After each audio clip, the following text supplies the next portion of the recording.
You can design even RC phase shift oscillator using FET. Same way C in series, R in shunt, same design, everything.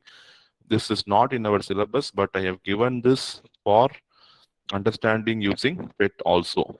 So you can draw the hybrid H small signal equivalent model.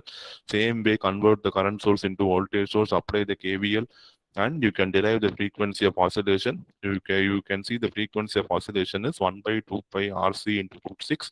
Beta value is 29. So the minimum value of gain must be 29. So it is reciprocal of beta. Beta is 1 over 29.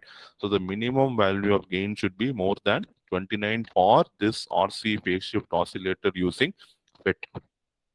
Okay, so minimum gain should be 29 for sustained oscillation. And since it is a low frequency, it is used only for audio frequency.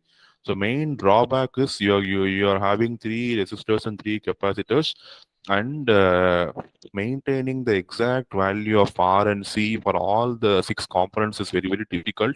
And if you want to change the frequency of oscillation, you have to change either all the 3 resistances or all the 3 capacitances.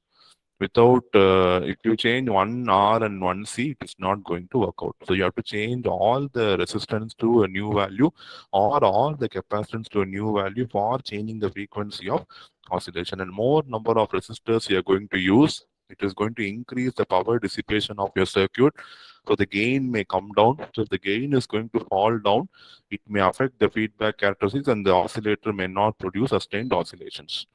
So all these factors have to be considered when you design the RC phase shift oscillator using either BJT or it is going to be using FET.